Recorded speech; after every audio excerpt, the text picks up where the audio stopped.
Before we begin looking at creating accessible electronic materials, we need to understand the issues surrounding inaccessible electronic text.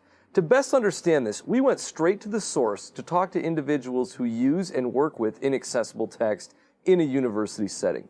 Let's start by getting some perspective from somebody who works with converting inaccessible text on a daily basis, Mike Venzen from Student Disability Services. Mike, thanks for joining us to talk about this a little bit today. First off, how much of your job involves creating accessible documents? Good question, Jim. More and more of my time is spent working on acquiring accessible text for students. First thing is that there's more students with disabilities, learning disabilities, ADHD, chronic health conditions, visual impairments that are eligible for this service and requesting it. And the second part is that there's more faculty awareness and more faculty training that we need to do to educate faculty on letting us know what their textbooks are and letting us know what their readings are going to be on ICON and the course management system. So we're spending more time administratively, and then we're spending more time, hands-on working with students and getting the accessible text reformatted. I think most people understand what makes standard text inaccessible. Could you tell us what we mean when we say an electronic document is inaccessible? Good question. So we have sometimes PDF files that are a poor image.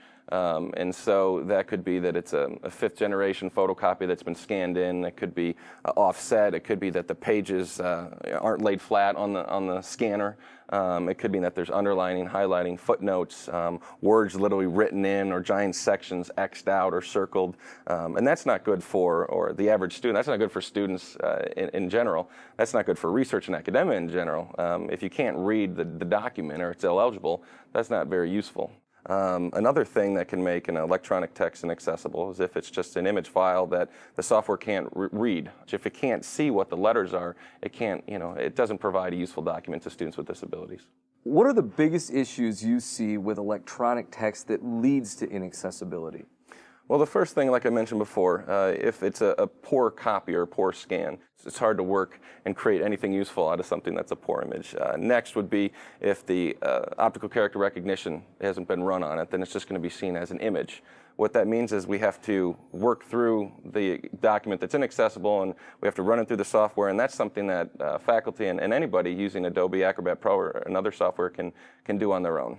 Another thing would be that if there's images, so that could be a graph, it could be a chart, it could be a figure, it could be some sort of visual on the page. If there's no alternative text to explain what that is, that's going to create an inaccessible document as well. And so it's important for either the faculty member, the instructor, or a TA to put down what that image is. So when an individual, let's say with a visual impairment, they can't see what's actually on that page, that they know that there was some sort of figure, graph, chart, table, or image, and they can still read along and get the same access that everybody else has. How many electronic documents exist in the UI system, and what percentage of those would you consider to be accessible? Well, that's something we're working with our IT administration. This past summer, there was an initial scan run on the university webpage. I think there was some sort of scan where there was almost 87,000 documents, and the average file size was like 87 kilobytes, which is pretty small. We're assuming that most of those are text files. And then when we look at our course management system, which on campus is ICON, which is run by Desire to Learn, there were a couple 100,000 plus documents, and the average file size was closer to 2 meg.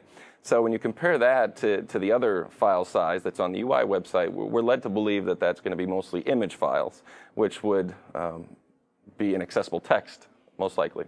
Mike, you're pretty well versed in creating accessible electronic documents. How easy would you say it is for an instructor to do that on their own?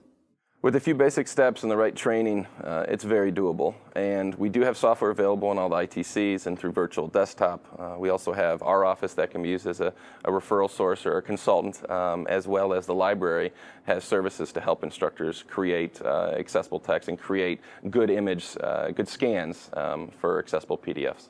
Even if instructors are creating accessible documents on their own, are there still some things they may need to rely on some help for? Sure.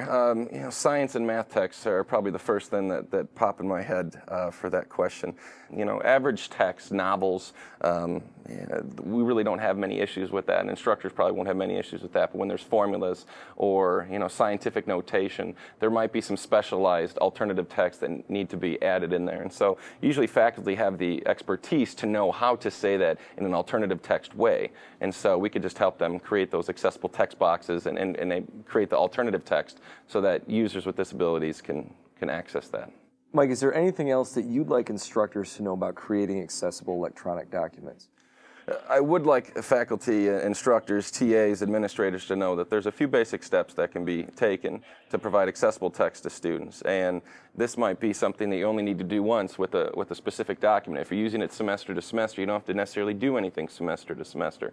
So if you do it right the first way, that makes my life easier as well as the life better for all end users that are going to be accessing those documents. Well, thanks, Mike. That's a very valuable insight into inaccessible electronic documents. I think it's a good lead-in to the steps that we're going to walk people through on how to actually create accessible documents on their own.